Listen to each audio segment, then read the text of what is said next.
కేంద్ర బడ్జెట్పై కాంగ్రెస్, బీఆర్ఎస్, వామపక్ష నేతలు సహా పలు సంఘాలు పెదవి విరుస్తున్నాయి. బడ్జెట్లో రాష్ట్రానికి తీవ్ర అన్యాయం చేశారని ఆరోపిస్తున్నారు. ఎన్నికలు ఉన్న రాష్ట్రాలకే నిధుల్లో పెద్దపీట వేశారని, ఇలా అయితే వికసిత్ భారత్ ఎలా సాధ్యమంటూ ప్రశ్నిస్తున్నారు. నిరసనగా నేడు పీసీసీ ధర్నా చేపట్టనుంది. అటు నిర్మలమ్మ పద్దుపై బీజేపీ నేతలు హర్షం వ్యక్తం చేస్తున్నారు. మధ్యతరగతి ప్రజలకు గొప్ప ఊరట ఇస్తుందని చెబుతున్నారు.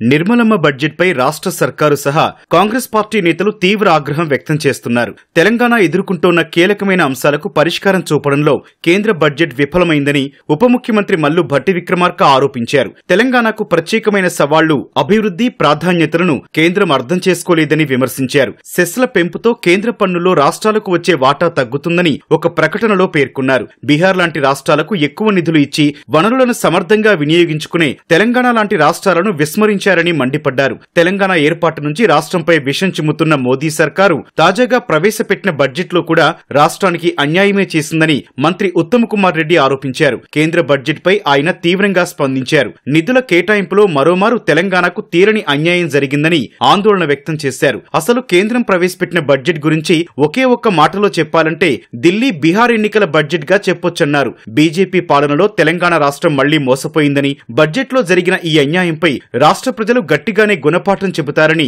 మంత్రి ఉత్తమ్ కుమార్ రెడ్డి హెచ్చరించారు. కేంద్ర బడ్జెట్ తెలంగాణ ప్రజలకు తీవ్ర నిరాశ కలిగించిందని పీసీసీ వర్కింగ్ ప్రెసిడెంట్ జగ్గారెడ్డి ఆరోపించారు. ఇక్కడి నుంచి 8 మంది ఎంపీలు, అందులో 2 కేంద్ర మంత్రులుగా ఉండి కూడా ప్రయోజనం ఏంటని ప్రశ్నించారు.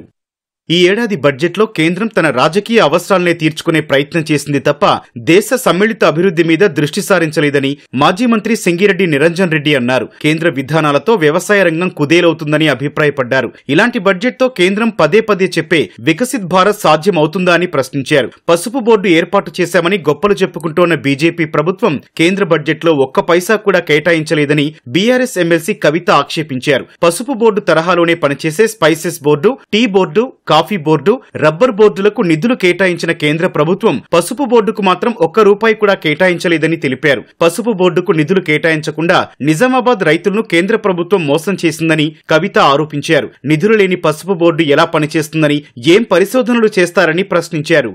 కేంద్ర ప్రభుత్వం ప్రవేశపెట్టిన బడ్జెట్ మధ్యతరగతి కుటుంబాలకు పెద్ద ఊరట, వెసులుబాటును కలిగించేలా ఉందని బీజేపీ రాజ్యసభ సభ్యుడు లక్ష్మణ్ హర్షం వ్యక్తం చేశారు. ఆదాయ పన్నులో 12 లక్షల వరకు మినహాయింపునివ్వడం మంచి పరిణామమన్నారు. ఫార్మా రంగానికి పెద్ద ఎత్తున ఊతమిచ్చారని కొనియాడారు. కేంద్ర బడ్జెట్ పై మహబూబ్ నగర్ ఎంపీ డీకే అరుణ సంతోషం వ్యక్తం చేశారు. ఇది ముమ్మాటికి ప్రజామోద బడ్జెట్ అని కొనియాడారు. సామాన్య, పేద, మధ్యతరగతి ప్రజలకు వ్యవసాయ రంగానికి పెద్దపీట వేశారన్నారు. చిన్న ఉద్యోగాలు చేసుకుంటున్నటువంటి, మధ్యతరగతి ఉద్యోగాలు చేసేటువంటి వాళ్ళకి కానీ, ఎంతో కాలం నుంచి ఎదురు చూస్తున్నటువంటి వారికి ఇవాళ పెద్ద ఒక రిలీఫ్ ఈ బడ్జెట్ ద్వారా వాళ్ళకు మధ్యతరగతి కుటుంబాలకు ఇచ్చిందనే చెప్పాలి. దీంతో పాటు ఫిషరీస్ కి, అంటే చేపలు పెంచుకునేటువంటి వారికి కూడా పెద్ద ఎత్తున దీంట్లో లబ్ధి చేకూరే విధంగా ఈ బడ్జెట్ లో పెట్టడం జరిగింది. అదేవిధంగా పత్తి, కాటన్ విషయానికి వస్తే కూడా కాటన్ పండించేటటువంటి రైతులకు కూడా పెద్ద ఎత్తున ఆదుకునేటటువంటి విధంగా ఈ బడ్జెట్ లో పొందుపరచడం జరిగింది. సో ఓవరాల్ గా చూసుకుంటే ఈ బడ్జెట్ లో బ్రహ్మాండంగా అందరూ ఏదైతే ఎదురు చూస్తారో ఇంతకాలంగా ఈ బడ్జెట్ లో ఏదైనా ప్రత్యేకత ఉంటుందా అని మధ్యతరగతి కుటుంబాల వారు, ముఖ్యంగా మధ్యతరగతి కుటుంబాల వారు ఏదైతే ఆశించిండ్రో, ఎన్నో రోజులుగా ఆశిస్తా ఉన్నారో వారి కలలు నెరవేరేటటువంటి విధంగా ఈరోజు ఈ బడ్జెట్. కేంద్ర బడ్జెట్ బడా కార్పొరేట్ల ప్రయోజనాలను కాపాడే బడ్జెట్ గా ఉందని సిపిఎం రాష్ట్ర కార్యదర్శి జాన్ వెస్లీ ఆరోపించారు. సామాన్య ప్రజలకు నేరుగా లబ్ధి కల్పించేందుకు ఎటువంటి ప్రసంగము, పథకము లేదన్నారు. ఇది తెలంగాణ రాష్ట్ర ప్రజా వ్యతిరేకమైనటువంటి బడ్జెట్ గా ఉంది. అందుకని ఇది కార్పొరేట్ సంస్థలకు అనుకూలమైనటువంటి బడ్జెట్ గా ఉంది. ఈ బడ్జెట్ ను పూర్తిగా సిపిఎం పార్టీ వ్యతిరేకిస్తుంది.